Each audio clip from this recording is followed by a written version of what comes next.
আগের ভিডিওতে আসাদ নূরের ফেসবুক পেজে রিপোর্ট করার যে পদ্ধতি আমি দেখেছিলাম সেটা ছিল খুবই সাধারণ পদ্ধতি, কিন্তু এই ভিডিওতে আসাদ নূরের ফেসবুক পেজে রিপোর্ট করার যে পদ্ধতি আমি দেখাবো সেটা আগের রিপোর্টের থেকে এই রিপোর্টটা খুবই কার্যকরী হবে। দুঃখিত, কারণ আমার নিজেরই জানা ছিল না, যার জন্য আপনাদেরকে জানাতে পারিনি, তাই জানা মাত্রই আপনাদের সাথে শেয়ার করতে আসলাম। দয়া করে এটাকে কেউ ভিউ বাণিজ্য বলবেন না।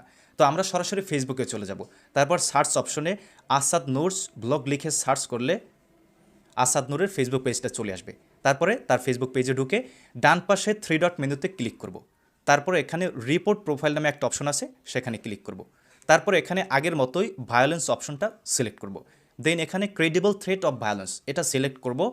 তারপরে এই নিয়ম ছিল গত ভিডিওতে, কিন্তু এখান থেকে যদি আমরা একটু ঘুরে যাই, যেমন আপনারা দেখতে পাচ্ছেন মাঝখানে আদার স্টেপস ইউ ক্যান টেক একটা অপশন আছে, তার নিচের যে অপশনটা রিপোর্ট পেজ নামে একটা অপশন আছে, সেটাতে যদি আমরা ক্লিক করি, তারপরে যদি এটা সাবমিট দিয়ে দিই, তাহলে এটা একটু ভিন্ন রূপে আসাদ নূরের ফেসবুকে রিপোর্ট করা হয়ে গেছে এবং এই রিপোর্ট আগের রিপোর্টের থেকে খুব বেশি কার্যকর হবে। যারা আগের নিয়মে আসাদ নূরের ফেসবুক পেজে রিপোর্ট করতেন, তারা এখন থেকে এই নিয়ম ব্যবহার করে আসাদ নূরের ফেসবুক পেজে রিপোর্ট করবেন এবং ভিডিওটি শেয়ার করতে পারেন, যাতে লক্ষ লক্ষ মুসলমান আসাদ নূরের ফেসবুক পেজে আগের নিয়ম বাদ দিয়ে এই নিয়মে রিপোর্ট করতে পারে এবং ভিডিওটি ডাউনলোড করে আপনার টাইমলাইনেও শেয়ার করতে পারেন, কোনো কপিরাইট থাকবে না। অলরেডি আসাদ নূর কিন্তু ভয় পেয়ে গেছে, কারণ তারেক মনোয়ার সাহেবকে নিয়ে যে আসাদ নূর ভিডিওটি পোস্ট করছিল, সেই ভিডিওটি আসাদ কিন্তু অলরেডি ডিলিট করে দিয়ে গেছে। আমাদের রিপোর্ট অব্যাহত থাকুক।